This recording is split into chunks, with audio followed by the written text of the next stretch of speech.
Arturo Alvarado es doctor en Sociología por el Colegio de México y es también investigador del Centro de Estudios Sociológicos del Colegio de México. Arturo. Gracias. Bueno, ya tenemos una muy larga sesión y hemos visto ya bastantes encuestas. Desde este punto de vista, lo que voy a tratar de hacer es más que reiterar lo que están diciendo las encuestas, es plantear algunos problemas que nosotros vemos respecto a estas, ¿no? En primer lugar, lo que las encuestas enseñan no es lo que los electores van a hacer el 2 de julio. Esto es muy importante. Son fotografías en el tiempo de distintos tipos de muestras, elaboradas bajo técnicas de investigación muy diversas, cada quien tiene validez, en fin, pero que, digamos, la parte más sustantiva de esto es que muestran básicamente lo que algunas personas que ellos consideran encuestados manifiestan como la posible preferencia. Pero aquí tenemos dos problemas centrales en las encuestas y que ninguno de las personas que han intervenido han dicho. Y me voy a referir un poco a los propios puntos que había marcado Alejandro Moreno. El primer problema es de metodología. La gran mayoría de las encuestas que se han estado elaborando aquí, aunque sean omnibuses, series en tiempo, encuestas todos los días, etcétera, etcétera, tienen muestras sumamente pequeñas de electores en las cuales ninguno ha dicho cuál es el porcentaje de no respuesta que tienen y de qué manera, digamos, tratan de resolver este problema. El segundo problema que tenemos con estas encuestas, y solamente dos pronósticos hubo aquí sustantivos alrededor de la participación, es cuál es el perfil o la probabilidad de que las personas que están indicando una preferencia salgan a votar. Y de allí también cuál es la probable tasa de participación que nosotros podríamos ver para el día 2 de julio. Entonces, estos son dos temas que me parece que son centrales y desde este punto de vista todas las encuestas deben tomarse con sumo cuidado, desde este punto de vista. En segundo lugar, hay que referirse tanto a lo que está ocurriendo ahora como lo que ha ocurrido en el país en los últimos 6 años, ¿no? La naturaleza del sistema mexicano sigue siendo un sistema presidencialista. Lo que no se ve en ninguna de estas encuestas, que toda la teoría de las elecciones dice en sistemas presidencialistas, es el efecto que tiene la calificación del presidente o del partido del presidente que está en el poder sobre la probabilidad de las personas que van a votar. En Estados Unidos está claramente determinada esta tendencia, hay muchos estudios al respecto, nosotros por primera vez tendríamos esta oportunidad, pero no la veo, no puedo yo con las propias encuestas ver esto. Lo que sí hay que marcar claramente es que tanto Zedillo en el año 2000 tenía una clarísima alta calificación de los electores, como también hoy lo tiene el propio presidente Fox. Entonces, lo que habría que discutir es si realmente la calificación que tiene el presidente y el partido gobernante va a tener un efecto sobre el electorado. Y esto también es una pregunta que hay que plantear a las encuestas, ¿no? Más allá de eso, bueno, hay algunas que plantearon escenarios sobre la integración del Congreso, digamos, en realidad es también un aspecto sustantivo, pero lo que muestran todas ellas es que hay un electorado relativamente segmentado en 3 porciones, ¿no? Y aquí es un segundo aspecto que quiero plantear, que es el problema y la situación en la que vive México frente a países que han tenido transiciones político-democráticas en las cuales las elecciones han jugado un papel central. A diferencia de otros países, nosotros hemos tenido una transición relativamente, digamos, tranquila. Ya nos echamos prácticamente 6 años en la primera etapa de la transición. La tarea del primer presidente que le tocó llegar a esta transición fue simplemente, o ha sido simplemente mantenerse en el poder, pero no ha habido un cambio sustantivo en políticas y en otras alternativas. Pero al parecer, y este es un tema central, por lo menos todas las encuestas lo muestran, aquí lo más importante y la decisión central es la salida del partido que anteriormente estuvo en el poder. No sabemos si esto va a significar un realineamiento político partidario en el cual el PRI pueda desaparecer de la escena política en el largo plazo. Hay muchos indicadores que dirían que sí. Pero esto marcaría claramente lo que será la transición mexicana de los próximos no solo 6 años, sino probablemente inclusive en el largo plazo. Y la posibilidad de transformar el sistema institucional presidencialista hacia otro tipo de sistema.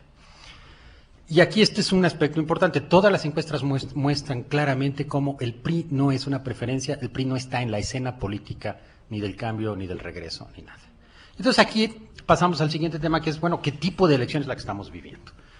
Al principio, todavía entre noviembre y diciembre, se hablaba no solo de que si López Obrador ganaba o no, digamos, aquí acordarse que las encuestas son un momento en el tiempo y cualquier pregunta de las encuestas, es decir, si López Obrador hubiera sido elegido en el momento en que las encuestas decían que era elegido, pues hubiera sido ganador, pero las elecciones serán el 2 de julio. ¿no? Y desde este punto de vista ninguna encuesta nos puede decir esto. Pero lo interesante de esto es que de haber sido una elección entre 3 partes, se convirtió al parecer en lo que en las clásicas carreras de caballos se llaman carreras de selección 1-2, ¿no? Y aquí lo interesante es que son los frentes, digamos, izquierda-derecha, los que están jugando un papel central en toda la configuración de las preferencias del electorado, ¿no? Y a partir de esto, precisamente, de nueva cuenta, hay toda una discusión alrededor de lo que podría ser el voto estratégico. Mientras que en las elecciones de Fox, la situación era cambio o continuidad, digamos, lo cual claramente marcaba el voto estratégico. Hoy día ese voto estratégico difícilmente pasa por esa situación. Inclusive ha llegado a la ridícula situación en las propias campañas de que hay candidatos que se ofrecen como la continuidad y el cambio al mismo tiempo, ¿no? Lo cual muestra claramente cómo las encuestas sí han tenido una influencia sobre lo que están haciendo los candidatos a tal grado de pensar que si hacen caso de las encuestas van a ganar, ¿no? Ahora, desde este punto de vista, entonces, lo que vemos es claramente una definición entre 2 frentes políticos, con un segmento relativamente pequeño, muy estable de todos modos, del PRI, como un segmento que podría llegar a definir, digamos, la decisión final, como lo habían mostrado algunos de las encuestas y algunas de las estimaciones, alrededor del voto útil, ¿no? Pero también desde este punto de vista también cabe plantear lo que tanto las propias encuestas como la teoría de las elecciones dice acerca de cómo se distribuyen los votantes probables, ¿no? Es decir, una, como lo decía Ulises, es que se distribuyen de la misma manera, digamos, los momios se distribuyen de la misma manera. La otra sería un poco como lo que trataba de plantear Jorge, en una situación muy particular de simulación en la cual se cargaran todos los electores hacia un solo candidato y pudiera entonces determinarse a partir de eso el resultado electoral del julio. Si ustedes inclusive analizan lo que ocurrió en las elecciones anteriores, como lo decían algunos, Fox termina con una enorme diferencia respecto a lo que las encuestas decían, y pocas encuestas realmente llegaron a esa cercanía del resultado. Pero no solo se da esto en el resultado presidencial mexicano, esto se da prácticamente en casi todos los resultados en elecciones presidenciales en los años recientes. Recuerden la última elección, por ejemplo, de Bush, recuerden algunas elecciones en Francia, recuerden las elecciones españolas, inclusive en la cual el electorado se volteó totalmente. Entonces, esto quiere decir que hay factores que las encuestas no están captando y que es importante tomar en cuenta. Bueno, finalmente, porque no quiero tampoco ya ni continuar con la palabra ni hacer más larga esta discusión, quiero sí plantear un problema de lo que significan las encuestas en el contexto político y en el cambio político de este país. ¿Quiénes son los ganadores de las encuestas? No sabemos si los ganadores son los candidatos realmente, pero aquí tenemos una serie de encuestadores y empresas que han sido las grandes ganadoras de recursos, de opinión y de influencia en este país.